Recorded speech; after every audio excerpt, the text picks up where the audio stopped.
God here, and it's time to talk about the final episode of Gachiakuta. And yeah, it went out with insane cliffhangers. You'll feel like I kept saying it for the last few episodes, just scratched the surface of the world, and right now things definitely got a lot more interesting. It feels like we had so many things dropped in this episode, even though it felt really fun, like the aftermath of the aftermath, like we had the previous episode. Here we had a group of the kids just kind of messing around a bit throughout the episode, but everything with that also had some big things happening in the background, and I have a ton of questions with the series and so on.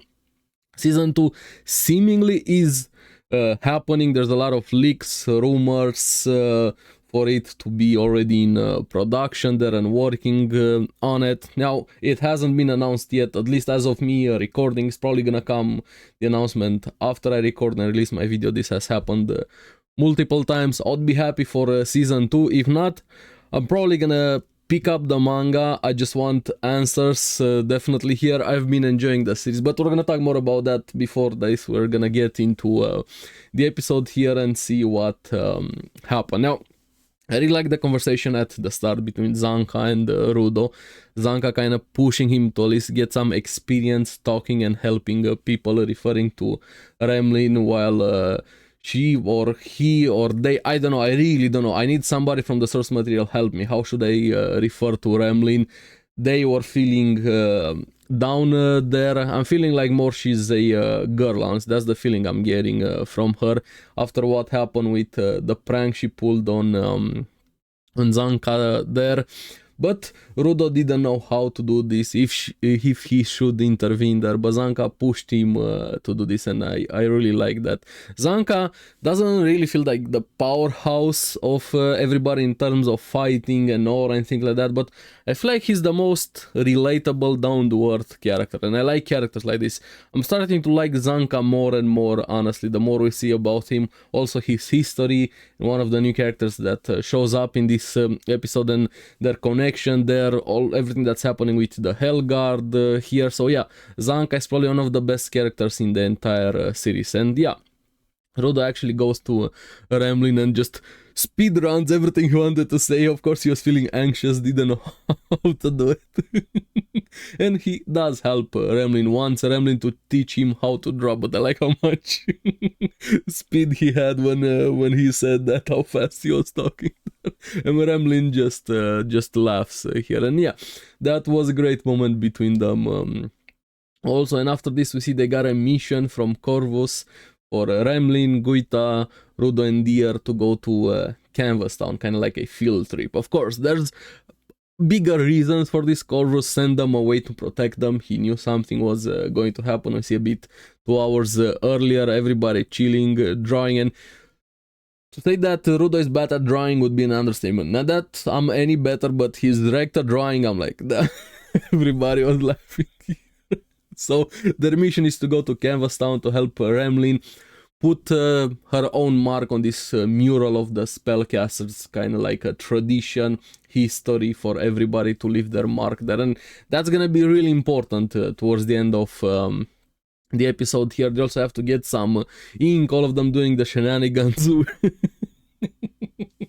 When that kidnapper that came after them, hey, I have some candy, guys, you want them, while Rudo and the group are just becoming beasts over ice cream, and Fu in the background going after them, stalking them there. He wants a new host, and Fu is such a interesting character, but also really puzzling. I don't know, is he hallucinating talking to that master, he with the doll he has, or whatever idol that is there? Is it a split personality? Is it somebody real there? He wants a new host, somebody after he feels abandoned by Zodil, and he kind of imprinted a bit on Engine. He wants Engine to be the one that orders him. He can't really do anything without somebody telling him to do something there. And of course, Engine and Bro are supervising the kids there, trailing them here, and Corvus send them away to protect them there. But yeah, those are fun moments.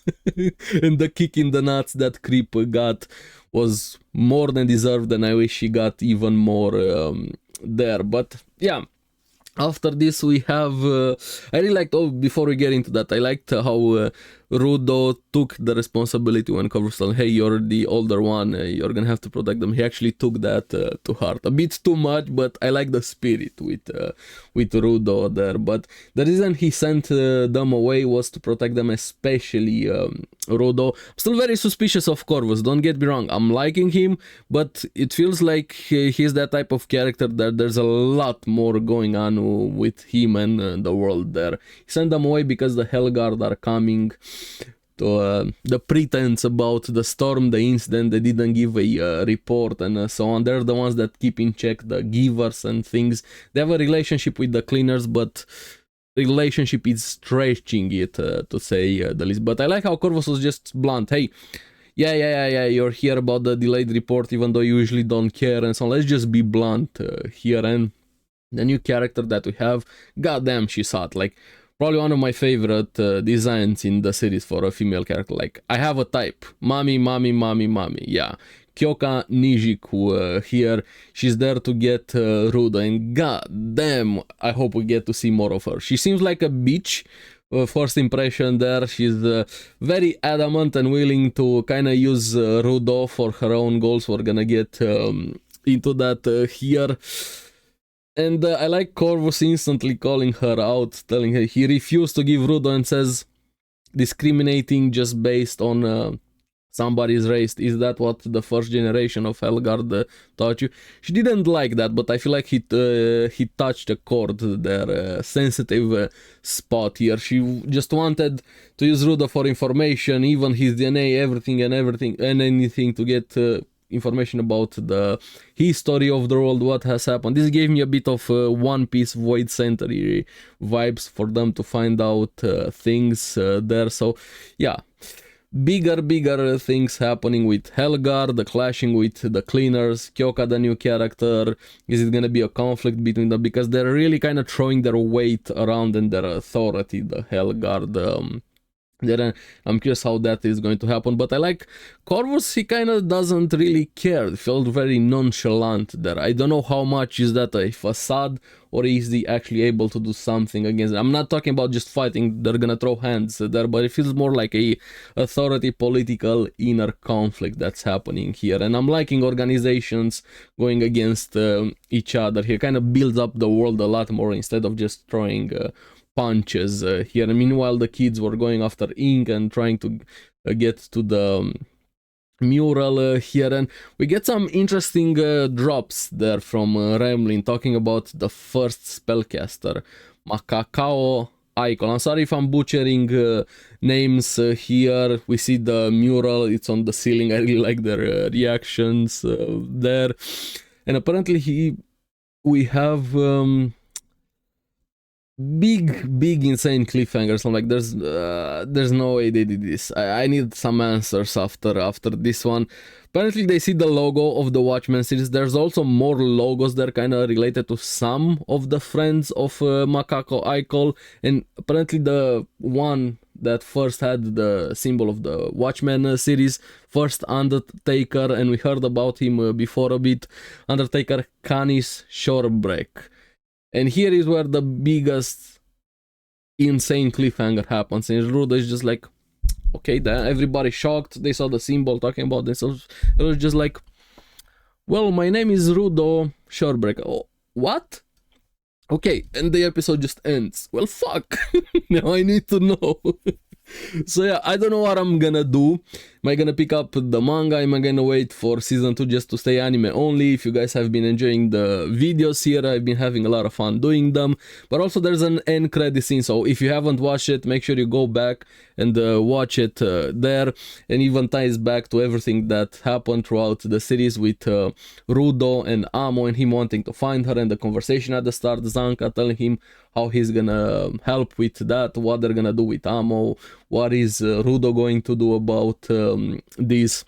And I like how Zanka cares about Rudo here. And the end credit scene being Amo tied up in a dungeon, and there's somebody overlooking her smirking here. He feels like an asshole by that first impression that I got of him there. So yeah, Rudo is related, or there's a connection between him and the first Undertaker. Canis here, and Recto also has a fuck ton of things to answer about why did he have the gloves and so on. There's big questions: what exactly is the sphere, what exactly is the Watchmen series, and so on and so on. What exactly are the other symbols, because it wasn't just the Watchmen series that we saw the symbols there. What the fuck is that actual Watchman that is guarding the border there? What is the border itself? So insane question. I have so many questions related to this series right now. How much did I enjoy it? Quite a lot. I'm feeling like a 7-8 right now for the series for me, because we just scratched the surface for season 1. But I do hope the payoff is gonna be worth it. So yeah, I'm thinking, let me know in the comments below, what should I do? Pick up the manga or just wait for season 2 and stay anime only if I'm gonna keep doing videos on it there. But overall, fun series, probably one of the most insane vibes that I'm really liking the art style. They cooked with the animation, the character designs are great here, the creator has been doing really well. Like I said, I've been getting a lot of Solitaire, Fire Force vibes, and I know that the author, she worked that was involved with the creator of Solitaire and Fire Force. So yeah, insane vibe and art style for the series here, and the all seems really interesting there. And this season 1 just feels like the beginning that we have here. Zodil giving me Aizen vibes there. Bundus was such a great character. I need Semyo to beat me up. Yes, I said it. Kyoka looks great there. The group is awesome here. But I don't know, it's gonna be interesting. I have, like I said, I could ramble on and on about how many things I don't know and how many things I would like to find out. But yeah, this is definitely a great new series that we have had this year. And speaking about that, I'm already started working on my top 10 of 2025 video. If you guys don't know, I do this yearly. You can find the previous years in the description below. I don't know where Gachiakuta is going to land here, but you're gonna have to find out. So make sure you like and subscribe, are here on the channel, and as always, thank you very much for watching. But I also want to hear from you guys, what do you think about Gachiakuta now that it's over? If you're anime only, what do you think of the series first impressions? And if you have read the source material, the manga, what do you think of the adaptation so far? So let me know in the comments below. I'm gonna see you on the next video. I wish you happy holidays, happy new year, and keep enjoying anime. Bye bye.